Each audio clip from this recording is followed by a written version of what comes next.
Perkenalkan, nama saya Dimas Kurniawan, NIM 036. Di sini saya akan mempresentasikan hasil diskusi dari kelompok kami, yaitu tentang Islam dan HAM. Banyak sekali para ahli di dunia internasional mengemukakan pendapat tentang pengertian HAM. HAM secara etimologi yang menjelaskan hak merupakan unsur yang bersifat normatif yang berfungsi sebagai pedoman untuk berperilaku, melindungi kebebasan, serta adanya jaminan peluang bagi manusia di dalam menjaga harkat dan martabatnya.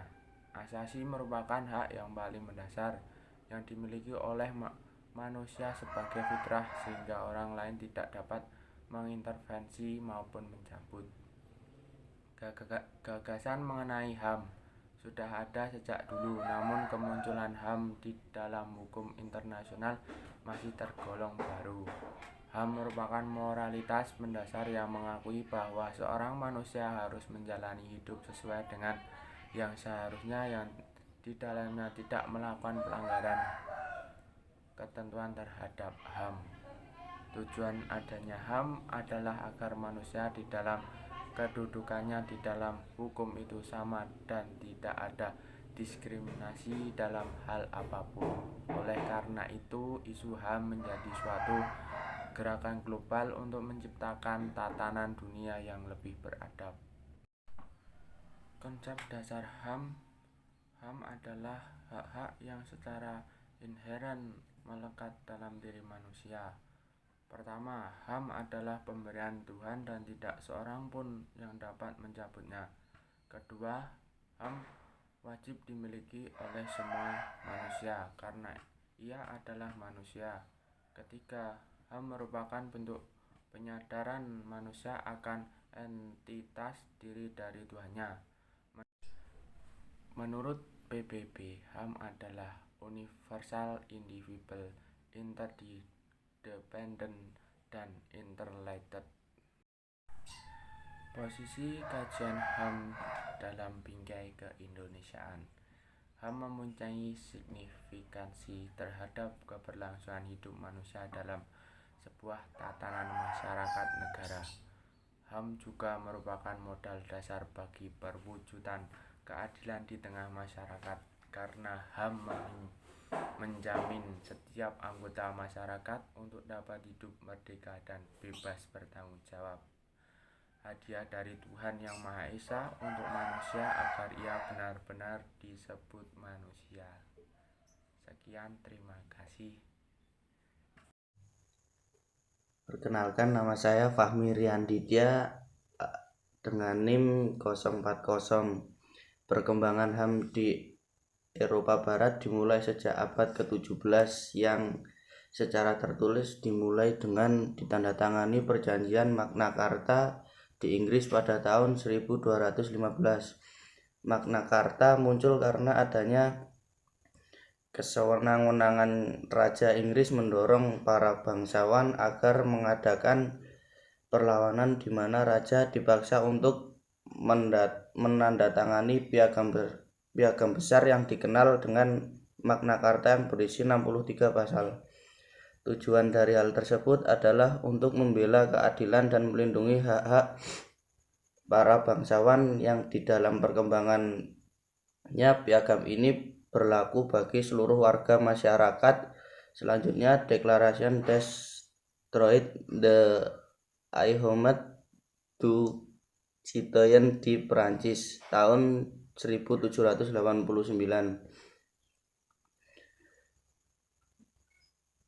Akibat kesewenang-wenangannya Raja Louis sehingga mendorong munculnya revolusi Perancis, di mana rakyat menyerang penjara Bastille yang merupakan simbol dari keabsolutan dari penguasa.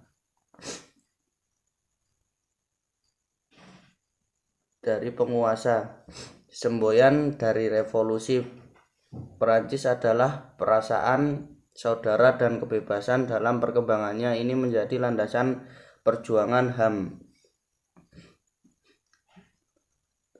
di Perancis. Revolusi dari Perancis ini diilhami oleh pemikiran J. Royce Montesquieu, dan Voltaire.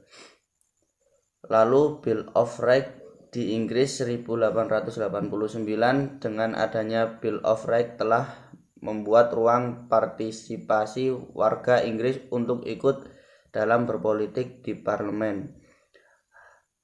Hal tersebut berlaku sejak parlemen Inggris melakukan ratifikasi terhadap piagam tersebut.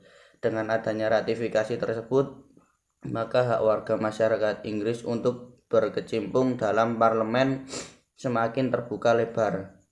Hal ini menjadi cikal bakal demokratisasi yang ada di kerajaan Inggris. Bill of Rights juga telah menjadi salah satu yang mengakhiri periode monarki absolut kerajaan Inggris yang sudah berlangsung sampai dengan saat ini. Tahun 1929, Institute of International Law telah mengesahkan Deklarasi Hak Asasi Manusia yang mengakui tugas tiap negara harus mengakui hak setara tiap individu atas hidup, kebebasan, dan kepemilikan. Setelah itu, beberapa peristiwa tersebut PBB menyusul dengan menghasilkan beberapa piagam penting terkait dengan HAM, antara lain Deklarasi Universal Hak Asasi Manusia tahun 1948, 2. Perjanjian Kovenan Hak Sipil dan Politik, dan Kovenan Internasional Hak Ekonomi, Sosial dan Budaya tahun 1966, serta Deklarasi Wina tahun 1993. Di dalam Deklarasi Wina telah dicerminkan konsensus antara negara-negara barat dan non-barat bahwa HAM mempunyai sifat yang universal sekalipun terhadap beberapa perbedaan di dalam pengimplementasiannya dengan disesuaikan oleh kondisi dari masing-masing negara. Pada tahun 2002, kemajuan di dalam konsep HAM sudah mencapai tonggak baru dengan didirikannya International Criminal Court atau ICC yang mengadili khusus kasus pelanggaran terhadap kemanusiaan, genosida, dan kejahatan perang. Kemudian tonggak-tonggak perjuangan HAM di Indonesia menurut Sri Wahyu Wilujeng adalah sebagai berikut. Yang pertama, Kebangkitan Nasional tanggal 20 Mei tahun 1908 sebagai tonggak tidak adanya sifat kedaerahan yang dibuktikan dengan peleburan organisasi-organisasi yang bersifat kedaerahan melebur menjadi satu menjadi budi utama. Hal ini bisa dilihat bahwa semangat ingin menghilangkan perlawanan HAM di bidang suku, agama, dan ras. Yang kedua, Sumpah Pemuda tanggal 28 Oktober 1928 sebagai tonggak berdirinya suatu bangsa. Di dalam Sumpah Pemuda melakukan persamaan manusia sebagai satu kesatuan bangsa dalam wadah Indonesia. 3. Proklamasi Kemerdekaan tanggal 17 Agustus 1945 merupakan puncak perjuangan untuk menghapuskan penjajahan dengan menetapkan Undang-Undang Dasar Negara Republik Indonesia tahun 1945 yang di dalamnya terkandung pengakuan HAM. Assalamualaikum warahmatullahi wabarakatuh. Jadi di sini saya akan melanjutkan presentasi yang tadinya telah dijelaskan oleh Mas Dimas dan Mas Fahmi. Di sini saya akan menjelaskan mengenai poin ketiga dalam presentasi kali ini, yaitu HAM dalam perspektif agama Islam. Seperti yang telah dijelaskan di sebelumnya dalam sejarah HAM internasional, yaitu Piagam Madinah yang telah ada sekitar 1400 tahun yang lalu. Itu tentunya kalau 1400 tahun yang lalu itu agama Islam itu harusnya sudah dahulu dalam mengakui adanya HAM antara manusia. Jadi, peristiwa penting dalam perkembangan HAM menurut agama Islam yaitu ketika disusunnya Piagam Madinah dan pada saat itu khotbah Nabi Muhammad SAW pada saat Haji Wada. Apabila kita cermati lebih jauh mengenai Piagam Madinah, kita dapat mengetahui bahwa di dalam Piagam Madinah itu juga tercakup mengenai kewajiban-kewajiban umat manusia yang tertera di dalam Piagam Madinah tersebut. Jadi di dalam Piagam Madinah itu terjelaskan mengenai hak dan kewajiban. Dan pada sejarah HAM agama Islam, keseimbangan hak dan kewajiban dapat dilihat dari Piagam Madinah. Jadi maksudnya itu dalam Piagam Madinah itu terdapat hak dan kewajiban yang harus dijalankan oleh umat manusia.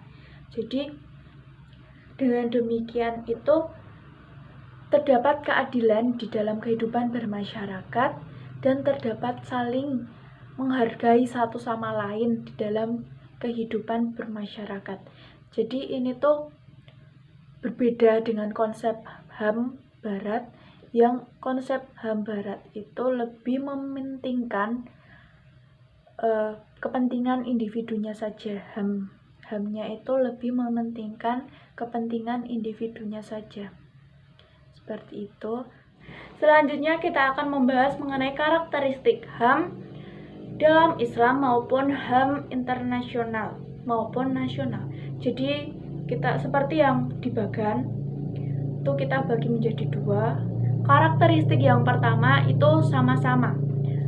Maksudnya dalam agama Islam maupun umum, HAM merupakan anugerah Tuhan secara kodrati yang sangat melekat pada diri manusia tersebut dan tidak bisa dipindah tangankan.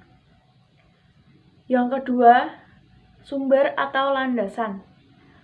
Untuk HAM menurut agama Islam itu teosentris, jadi menurut doktrin-doktrin yang didasarkan kepada Al-Quran, Al-Hadis, dan serta ijtihad. Sedangkan untuk HAM yang umum itu landasannya itu antroposentris. Karakteristik HAM yang ketiga yaitu berdasarkan sifat atau nilainya. Dalam agama Islam, HAM bersifat partikular universalis. Universal berlaku bagi seluruh umat manusia rahmatan lil alamin, dan partikular itu dalam segala ruang dan waktu.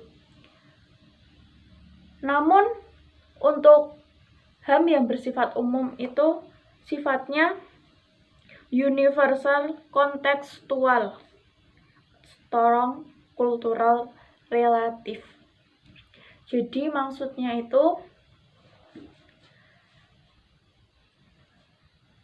keuniversalan tersebut tetap mengakomodasi dan menghormati norma-norma agama, budaya maupun sosial secara kontekstual, termasuk juga norma-norma agama Islam. Yang keempat yaitu berdasarkan konsepsi materi muatan. Konsepsi materi muatan yang pertama dalam agama Islam itu personalisme holistik, sedangkan yang umum itu personalisme saja. Maksudnya di sini itu HAM itu tidak bersifat individualistik, liberalisme maupun kolektivisme. Selanjutnya, konsepsi materi muatan yang kedua yaitu dalam agama Islam itu menjunjung tinggi dan menegakkan nilai-nilai persamaan dan kebebasan demi terwujudnya keadilan bagi seluruh umat manusia. Ini tuh sama ya. Jadi antara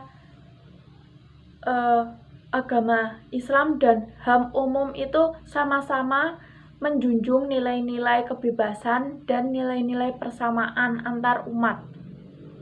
Selanjutnya, yang ketiga, konsepsi materi muatan yang ketiga, dalam Islam itu adanya keseimbangan hak dan kewajiban dalam tuntunan ibadah.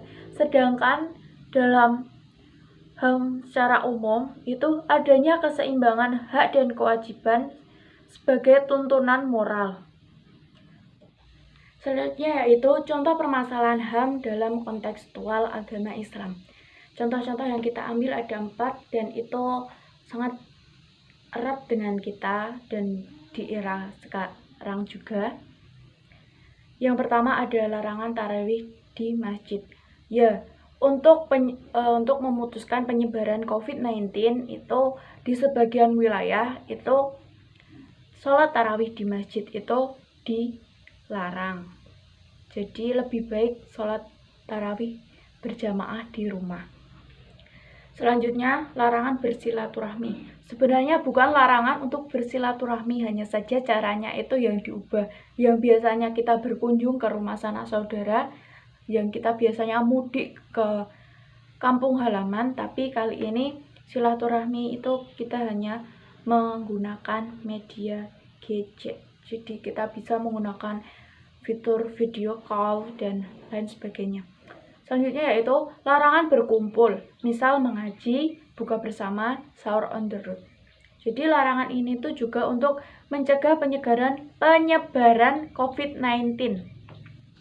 Dan contoh yang keempat itu adalah peringatan nuzulul Quran dan sholat id itu ditiadakan. Maksudnya itu ditiadakan di masjid-masjid dan dalam masa yang besar. Bisa saja nuzulul Quran itu kita laksanakan di rumah kita masing-masing dengan keluarga kita, dan sholat id itu juga dilaksanakan berjamaah di rumah kita sendiri. Jadi seperti itu contoh-contoh permasalahan HAM dalam agama Islam yang di era seperti ini. Selanjutnya untuk kesimpulan dari PowerPoint atau presentasi kita kali ini yaitu setiap umat manusia mempunyai hak asasi yang melekat pada dirinya serta merupakan hadiah dari Tuhan dan tak ada seorang pun yang dapat mencabutnya. Untuk keberlangsungan hidup, hak harus diimbangi dengan kewajiban agar senantiasa seimbang. Islam pun tak dapat dipisahkan dengan hak asasi. Keduanya ini saling berkaitan erat dan saling melengkapi untuk keberlangsungan hidup di dunia maupun di akhirat. Untuk saran, sebagai umat manusia yang mempunyai hak dan kewajiban, kita harus menyeimbangkan hak dan kewajiban ini. Meskipun kita mempunyai hak, tapi kita juga mempunyai kewajiban. Mari kita selalu stabilkan antara hak dan kewajiban. Jadi, meskipun kita mempunyai hak untuk melaksanakan sholat, dan melaksanakan puasa, tapi kita juga mempunyai kewajiban untuk patuh terhadap aturan pemerintah. Sekian presentasi dari kelompok kami. Kami akhiri. Wassalamualaikum warahmatullahi wabarakatuh.